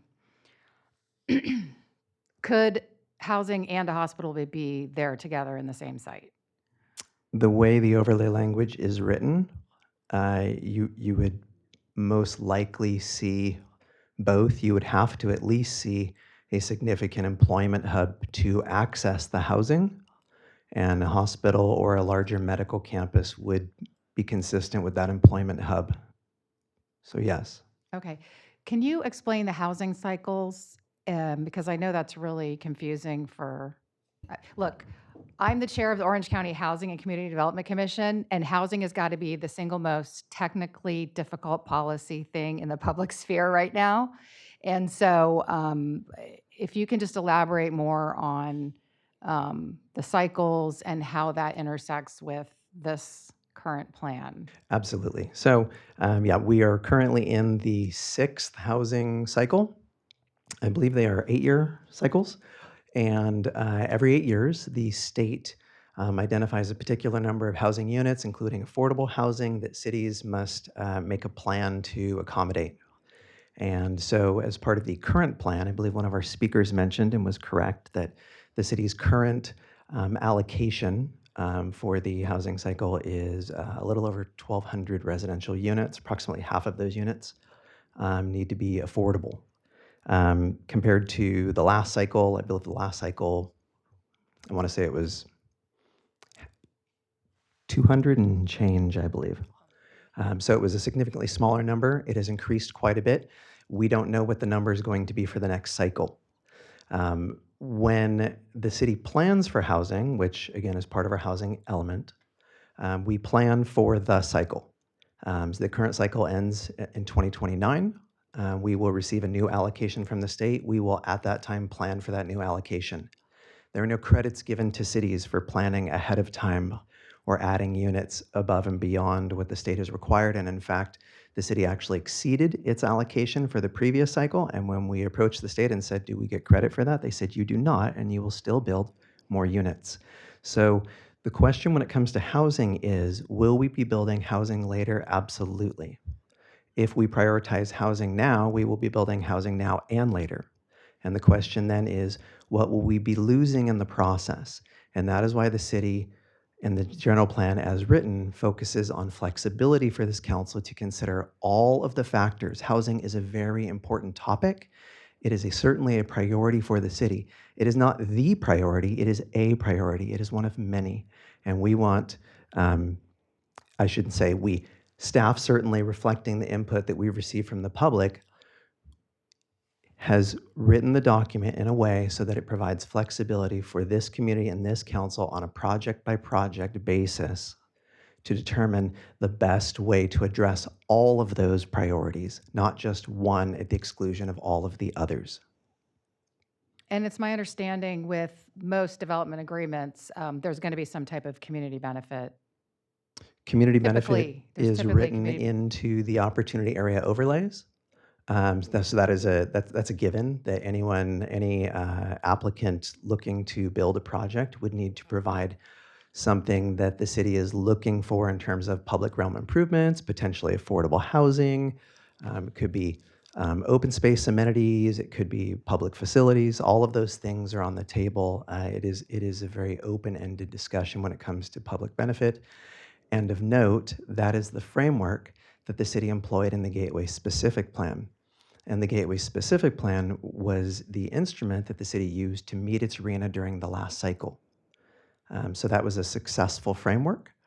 Flexibility actually did work. It attracted the developers. We were able to work within their constraints, and we were able to secure affordable housing as needed to satisfy our RHNA, which is our regional housing needs assessment allocation, which is essentially the affordable housing the state would ask us to build. It's what the state mandates, yes. That's State right. mandated housing Yep. requirements. Two more questions, a follow-up to that. Just to hop on to, since you mentioned it, the Gateway area. As a requirement of our housing element, we did pass inclusionary housing in that area, correct? We did. What was that again? What was the number? 15%? How did we? The Gateway Specific Plan, most of the projects that were built in the specific plan include either 5% very low affordable housing or 10% low. And so the city adopted a provision that made that effectively mandatory. Instead of being one of the negotiated items, it became a rule the minute you walk in the door that you have to apply with. Right.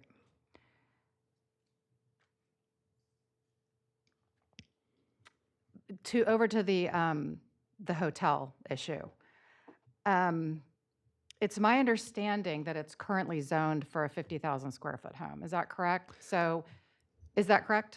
There are approximately, I believe it's a little over 5 acres Mhm. of land within the overall property that are zoned for residential development. Residential development. Okay. So right now, if a developer came to the city and said, I want to build housing up there, or a house, or multiple home, residential, how would that work? What would that process look like? And what kind of power does this council have to approve or deny whatever might go there? Sure. Many of the concerns Mhm. that were raised by residents are on point and consistent with any city review of a project when you're talking about traffic, geology, noise, public safety, wildfire. All of those things would need to be looked at as part of any development, regardless of the land use. In terms of the process, it would be the property is partially within the coastal zone and partially outside of the coastal zone. So it would be a site development permit in combination with a coastal development permit. And those types of approvals typically do not require city council approval. They require planning commission approval unless appealed. But through that process, the planning commission will be addressing basically all of the issues that residents raised, with the exception perhaps of protection of private views. That is not something that the city of Laguna currently regulates. And if the applicant proposing that massive estate size single family home were to meet those standards, the city would have no option but to approve the project. And that is consistent with the property rights that have been in place for that property for over 20 years. So if they meet all the requirements, they don't have to go to the planning commission either? They would still need to go to the planning commission. Okay. Yeah. And we would still be looking at all of the things mentioned. We would be conducting CEQA analysis to ensure that all of those things were addressed. But again, there is an established property right. And if the property owner is able to thread that needle, so to speak, and check all of those boxes, the city has no choice but to approve the project. Yes, because it would be more of a quasi-judicial decision, and if we checked boxes, and if we went outside of that, we'd be liable for potential lawsuit. Yeah, I understand. That is correct, yeah. I understand. Okay, those are my questions. I'm going to read the petition now. Thank you. I'm gonna read this, and then I'll come back for comments if you don't mind. Certainly. Who would like to go next? Councilmember Jennings. I'll go. You touched on it, Councilmember Otto touched on it, but it kept getting brought up again. I would really like to talk about overlays. My opinion of the overlays is a dream. This could happen, but it's not happening. This is not what we say has to be there. And it still has to go through all of the processes that you just mentioned. So everybody still will have a voice. Everybody will have an opinion of what happens, and we have to meet that criteria. So it has to go through CEQA, make sure that the land is stable. All of those things that were mentioned today, this is not what it's going to be. It's just an idea. And that's correct, right? That is correct. And it's, for better or worse, what the overlays attempt to do is ask the question, as compared to the baseline property rights that are currently in place, is there something that, when looked at holistically, is better? And the answer may be no. We cannot evaluate that without a specific project. But it is a question. Now, again, in contrast to the single-family home, where the city would be obligated to approve it, the city would not be obligated to approve anything under any overlay. So there is more control for the city, more flexibility for the city in the way we address those projects versus the projects that are hard-coded, if you will, into existing property rights.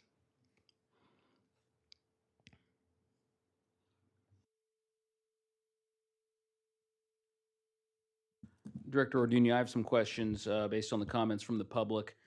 There were some comments regarding the stability of the hill over at the area where there is a potential hotel or hospitality overlay. Now, whether the owner of that property decides to build homes, or if sometime in the future somebody wants to build something else that the city would rezone it for, potentially a hotel, potentially something else. What processes are in place to ensure, I guess, earth stability, or to make sure we're not building or there's not a structure on an unstable hillside? Sure. The city has a grading code with requirements as compared to the requirements that currently apply to development versus 20, 30, even 40 years ago. These standards are significantly more restrictive. The issues that older developments face, newer developments do not.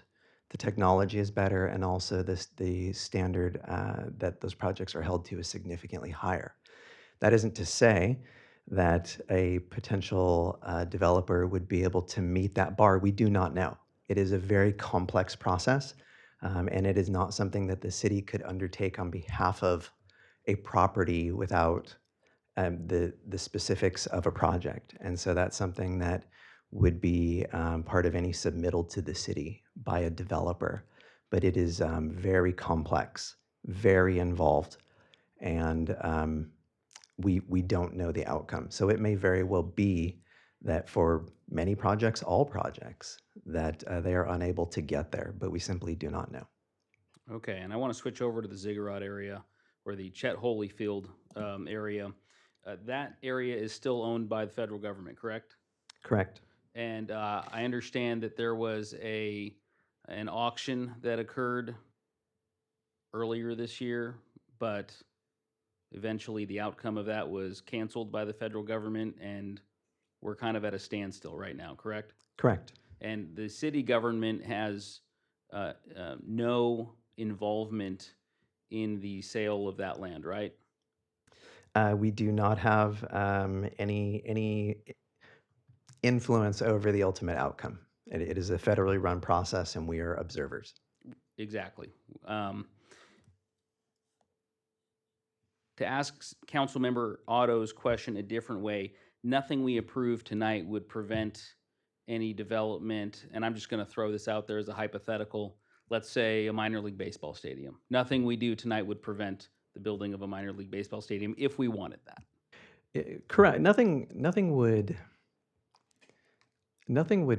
prevent anything, because the general plan can always be amended, and there can always be more analysis under CEQA. But the general plan does scope certain things, and so it would maybe make certain things easier to develop than others. So it is signaling with regard to the federal building property to potential developers, potential bidders for that property, of the types of uses that maybe the city would be more agreeable to, but it's very broad stroke.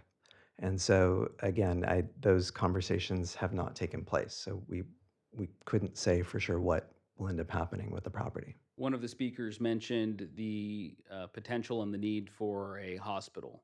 Nothing we approve tonight would prevent the building of a potential hospital in that area, correct? Correct. And you did answer the same question I had with regard to the hotel overlay area, that it's currently zoned for housing, and if the owner of that wanted to build homes, they are within their right to do that. Yes, there are existing property rights, and they do have the ability to exercise those rights, again, assuming that they can satisfy all of the development standards involved and go through CEQA and all of the other things. Understood. Mayor Pro Tem Johns. Question for you. So if we were to pull the overlay out on the hospitality and somebody decided they wanted to build a hotel there, they could still come forward and ask for a zoning change and try to get us to change the zoning in that area through the process, even if it wasn't included in this general plan that we bring forward tonight? Yes, and Deputy Director Morgan and I both touched on this earlier, that the current process, if someone were to come in today and want to develop a hotel on that property, they would be looking at a general plan amendment and a zone change, along with probably a site development permit and a coastal development permit. Those entitlements remain in place under the proposed general plan with the added layer of a specific plan, which allows even more analysis of the specifics. Again, this is the overlay simply highlights in response to questions from the public, if we were to have a hotel, what would be a location where from a market standpoint it would be viable? What is the draw? And I don't know that we can fully speak to market viability, but in speaking with industry insiders and economic development consultants, those expansive ocean views would have the potential, but that's one factor of many that go into a project like that actually occurring, and those questions have not been asked or answered at this point. So yeah. And I know we've said it many times, but as of right now, nobody has come forward in any way, shape, or form wanting to look at putting a hotel anywhere in our city, specifically that area. We have no applications on file. Thank you.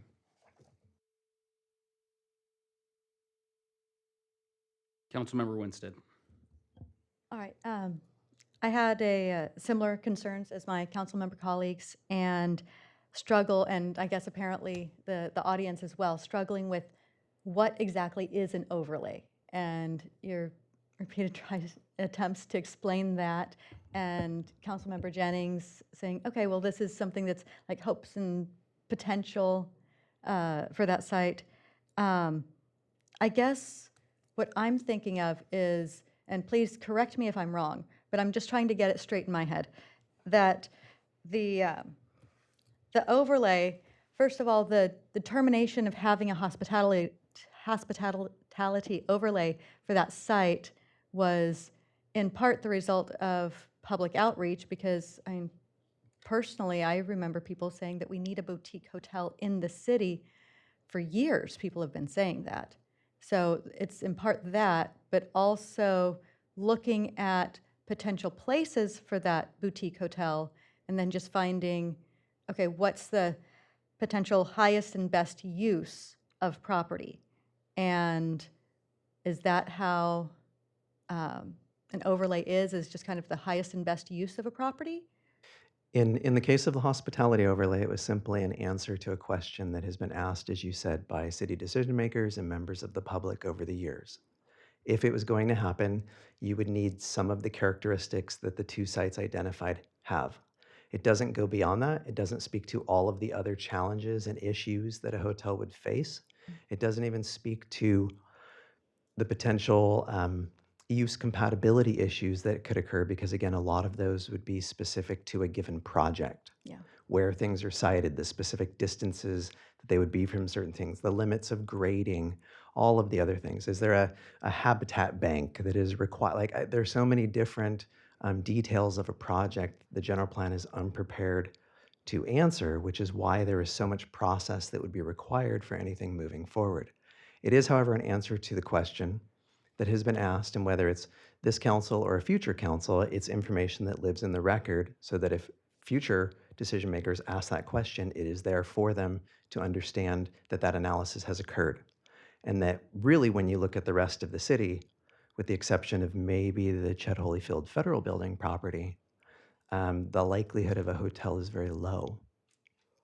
And for the Federal Building property, it would depend again on a significant employment hub that has specific characteristics that would include enough of a draw to make a hotel viable, which that's still a question.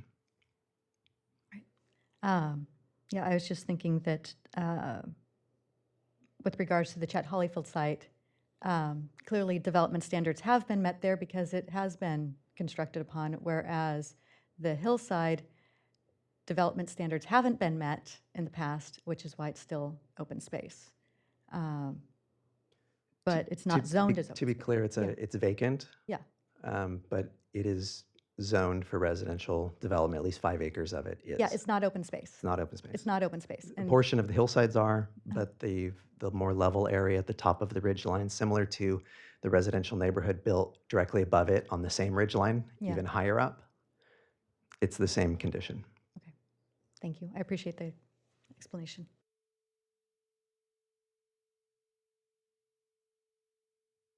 Any other questions or comments, or do we want to go into our discussion about this? Okay, so we've had all of our questions. Oh, I do have one more question. Because we've heard so many comments from the public on different topics. On the issue of housing, and I agree with you, Councilmember Otto, housing is so complicated in this state. As you know, a lot of the mandates we receive come down from Sacramento, and we just have to follow what Sacramento tells us to do, or else we face the potential of losing our ability to zone our own city. And so a lot of this, a lot of the housing policies in this city are due to state mandated rules. I heard one speaker request that in these opportunity zones that we put about 30,000 houses. I believe it was 3,000. 3,000? Okay, good. I misheard that because I don't think there are 30,000 homes in this entire city. So that would. What was that? Okay. All right. I just wanted to get some clarification because that number seemed wild. All right. Okay, I don't have any more questions. All right, so let's go into the portion of the meeting where each council member gets to discuss how they view the general plan. Thank you to every member of the public. I really appreciate all of the input that we've had from you. I also appreciate all the input that we've had from the residents over the last few years. This has been, I believe, 4 years in the making. The last time we had a comprehensive general plan, hold on, let me get this big binder because I brought it with me. When I first came on the city council, Director Orduña gave me this big old binder, City of Laguna Niguel General Plan, approved on August 4th, 1992. And it was, I believe, signed by mayor at the time, Patricia Bates. And so it's been 33 years since we've had a comprehensive general plan update. So this has been many years in the making for this city. And I think we did a fabulous job with this plan. It's, for starters, it just looks beautiful. Our 1992 plan looks like it was printed in 1992. But this new plan, the visuals, the descriptions, even it touches on the history of this city. Really, really well done and great job to all of everybody who contributed to this general plan. Most of this is not in contention, as you can tell from the audience participation tonight. And so I'm just going to focus on a couple of items which are clearly in contention with. Thank you for silencing your phones. So let's get right to it with the hospitality overlay. And if you want to take a look at what we're doing on look at page 51, the map, and then again it has a description on page 61. And I share a lot of your concerns. I do know that for a very long time, one of the conversations that has been going around the city in that something that is lacking in Laguna Niguel is hospitality, is a hotel. Some of you may disagree. Some of you may not have heard that. I've been hearing that for a while. For example, you have a wedding or an event where you're bringing family into town, and well, if they want to stay near you, they got to go either to Dana Point or Laguna Hills or Laguna Beach and find area in those cities if you don't have room at your place. This is a conversation starter, and I'm wondering, it's a conversation starter based on feedback we've received from residents, clearly not the ones in this room. I get that. I hear you.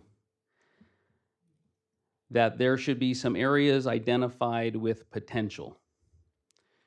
And I'm not sure it's worth throwing out the conversation, rather getting rid of the idea of starting a conversation to have it somewhere in Laguna Niguel. And it's not just that one site that is identified as having the potential for hospitality. There's another site over on the corner of Camino del Avion and Golden Lantern that's also identified as having the potential for hospitality. And I say that as a way of, I do share the concerns. I'm not sold on having a hotel there. I'm not sold on having it there yet. I want to see a lot more details and plans and what that actually looks like. None of that is in what we are considering tonight. But I do think it's at the very least worth having a conversation. And I also look at that in terms of what it is currently zoned for. It's 5 acres where the owner of that property could do, I'm not going to say pretty much whatever they want, but they can build a very large, tall home that would essentially look like a hotel on there, and they would be within their right to do that. So I do think it's worth having the conversation, and I'm going to vote to keep the plan as is, and we'll see if and when there are any applicants. There is going to be a much longer conversation about what that actually looks like to ensure that all of the residents' desires and needs are met. And so this is, tonight, we are not approving, or in this plan as it is proposed, there is no application, there is no hotel, there is no zoning change. In fact, we went through the steps that it would take to even get to a point where somebody could potentially build a hotel. They need a general plan amendment, they need a zoning code change, they need a specific plan, which they currently don't need under the current 1992 version of the general plan. They would need a project-specific environmental impact review, and they've got to go through the whole process with the California Coastal Commission. Those are some very high hurdles to even get to the point of realizing any kind of hospitality in that section of the city, because it is in the jurisdiction of the Coastal Commission. So I'm going to vote to keep the plan as is, and that's where I am on that. As far as the housing that we've heard about, it is really difficult to predict the future of housing mandates in this state. We talked about RHNA numbers. This current cycle ends in 2029. The next cycle begins in 2030 or around there. I have no idea if the state is going to mandate that we zone for 10 more homes or 10,000 more homes. And how this general plan fits into RHNA numbers, it is a wait and see. We will have to wait and see what number we are allotted, and if any of these opportunity areas fit with that number. So I appreciate everybody talking about the need for housing. I'm one of those people who, and I've said this my entire time on city council, we need opportunities for younger families to move into this community and set their roots down and invest in this community.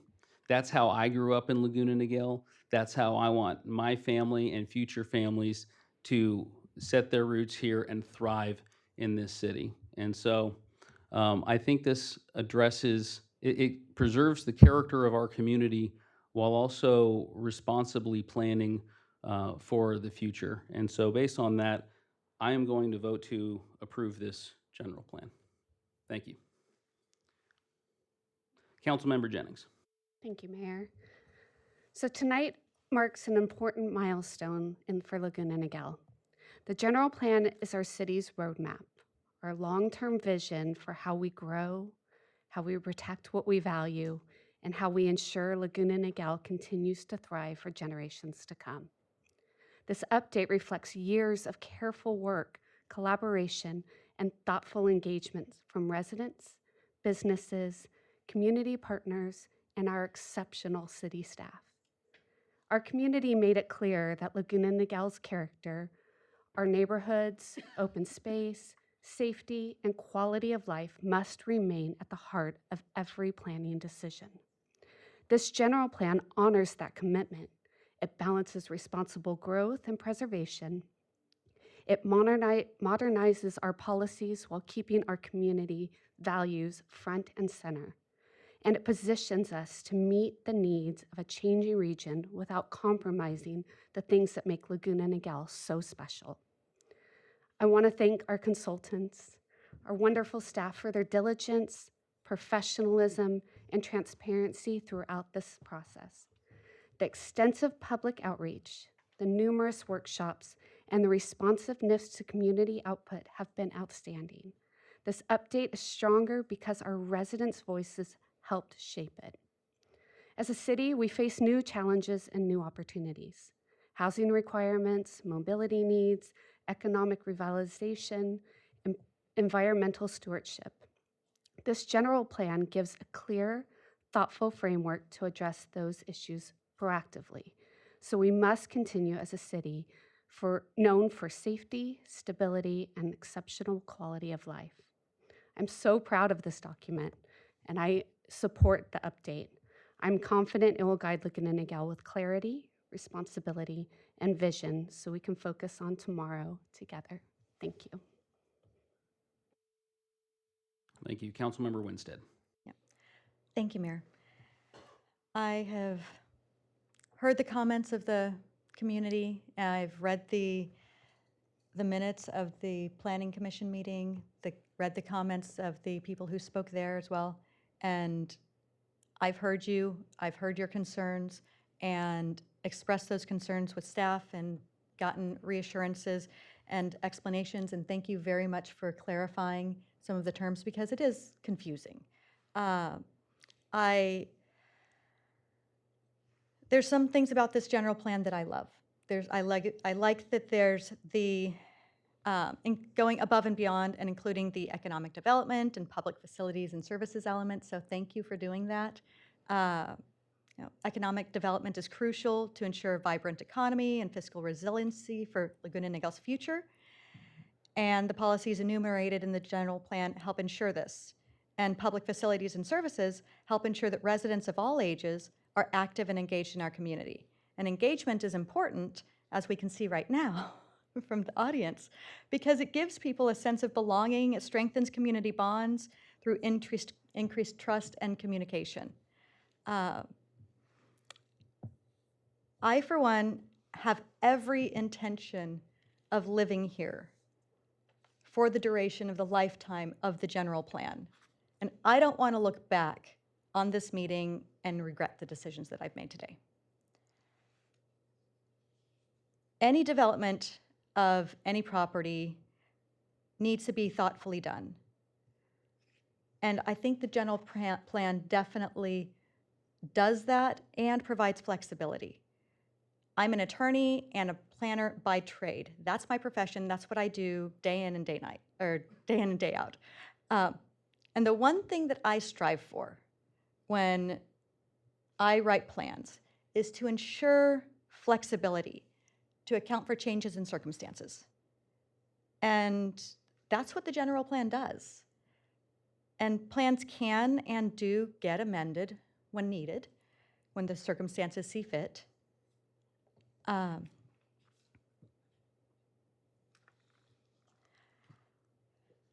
It's human nature to resist change, but without thoughtful change, communities stagnate.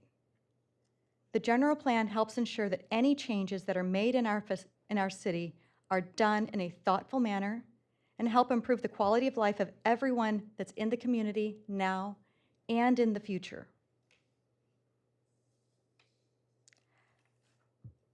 I have concerns about the general plan, the same concerns that you've expressed, but those concerns have been addressed to my satisfaction, and I do appreciate that there will be additional oversight so that things can be addressed in the future should we not be sure whether or not a specific proposed project is in the best interest of the city. And because of those safeguards, because of the flexibility and that additional oversight, I'm in favor of the general plan. Thank you very much. Councilmember Otto. Thank you.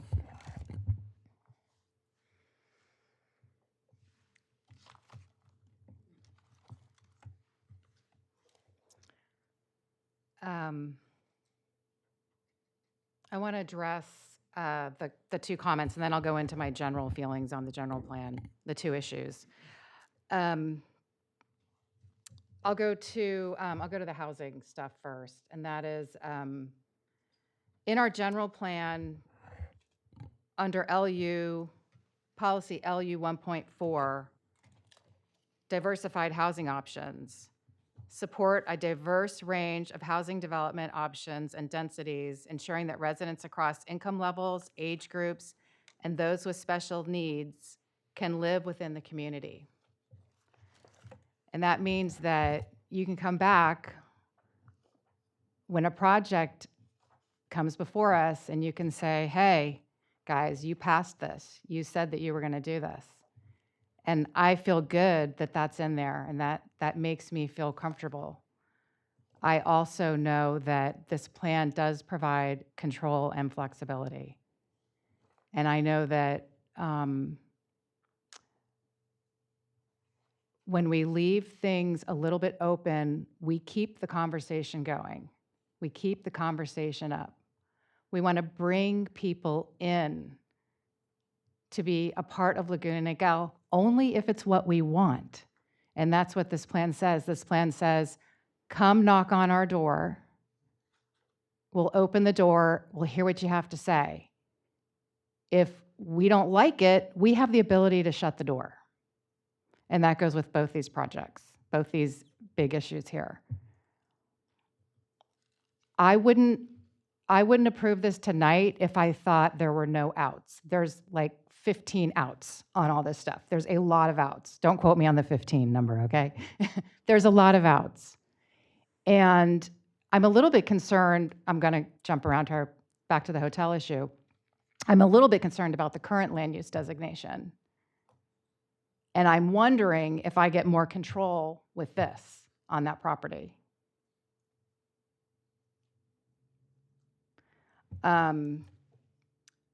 So it's hard. It's easy to say. So I'd like to keep the conversation going. I'd like to see what that looks like, knowing that we have control and that all of you can come back in here, you can pack the room, and you can tell us how you feel. And I, too, intend on being here for a very long time. So those are my general thoughts.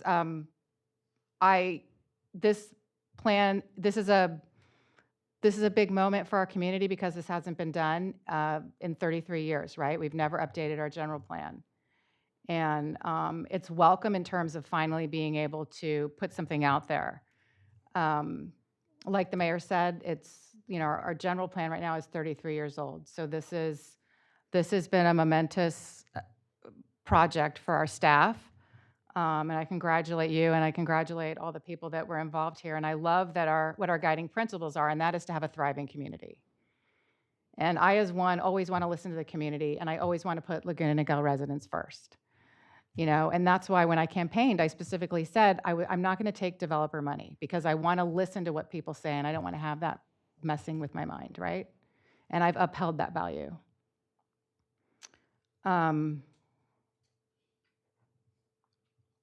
My goal is to support a plan that builds a better, more thriving, strong, and resilient community where people can support each other and where we can live, work, and play all in one place, all of us.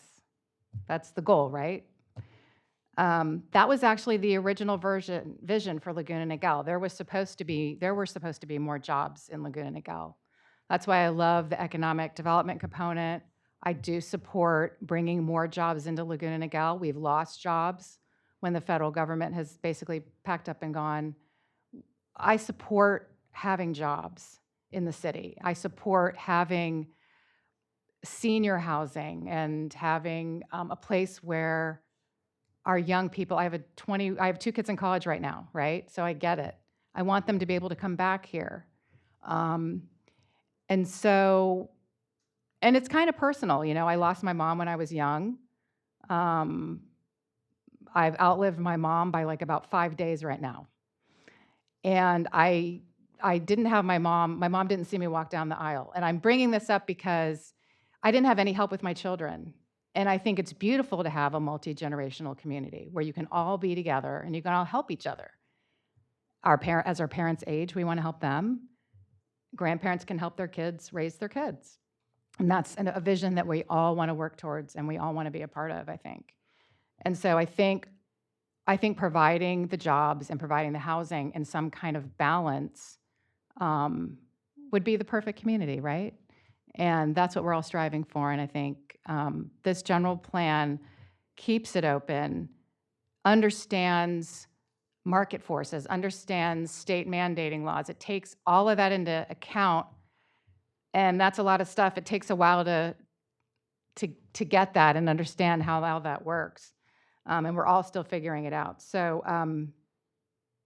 we don't want people to have long commutes either. We don't want people driving out of town. We've got, I think it was 25,000 cars a day in 2022 are leaving the city. There's a whole bunch of reasons, again, I cited family issues and environmental sustainability. You know, there's so many reasons why we want to keep this community intact. We also don't want homelessness either, right? We don't want any of the social problems or any suffering, right? So we want to address that as well. And we want to put things in the appropriate place. So for me, this is a conversation with businesses and individuals who want to live and invest here. It's a conversation that says, here's some ideas, welcome them, let's hear what you have to say. And like I said, for me, Laguna Niguel residents are always going to come first. They're always going to come first. I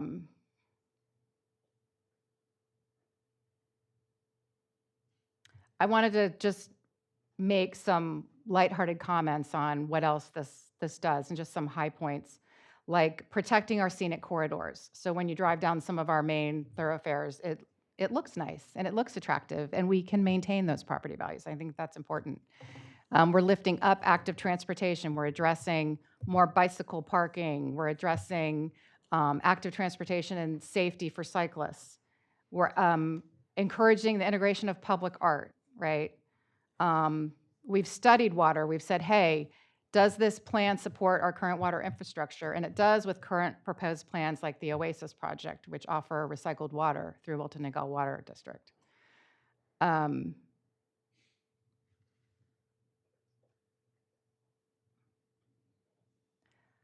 There were some kind of neat, lighthearted comments, and I went through every single public comment, 125 of them, and I marked them out.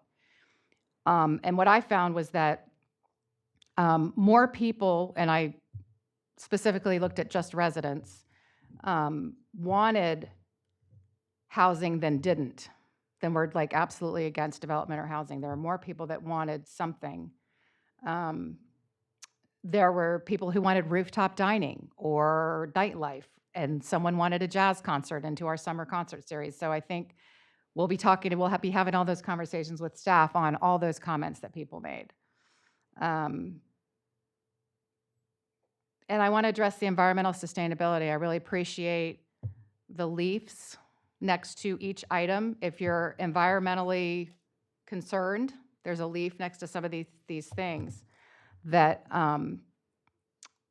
take into consideration environmental sustainability.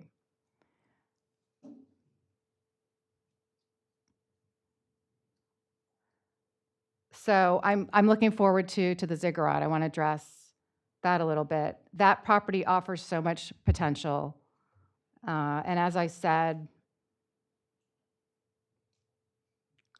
it does allow for mixes of use. It does allow for mixed use.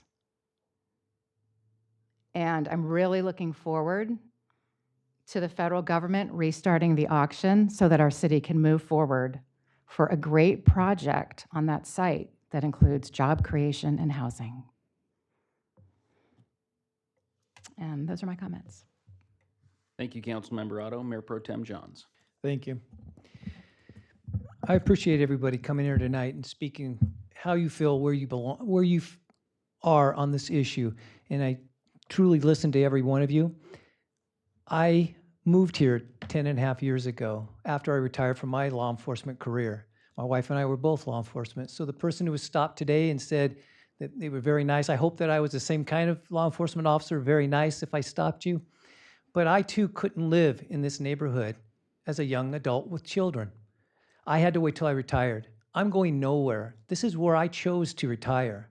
I plan on living here till I pass on my home to my kids. So I understand how you feel. I also understand we want to keep this beautiful. I moved into this beautiful community because of its beauty. I have family that comes in from Minnesota every winter. Seems like they like to be here from February-ish to March. And they say that we live in paradise. I understand that, and I want to keep it that way. This is a paperweight. This, the old 1992 general plan, has no flexibility. When I first moved to this city, I got on the Traffic and Transportation Commission. The circulation element or chapter is what guided us. It still has stuff in there about continuing Marina Hills Parkway all the way to the 5 freeway. It talks about finishing housing projects in neighborhoods where all of us live, where you live. Those are all completed. This thing is just a paperweight. This one is a living, breathing document. This one, over the next 20 years, will allow us to keep this city exactly the way it is, the way we want it.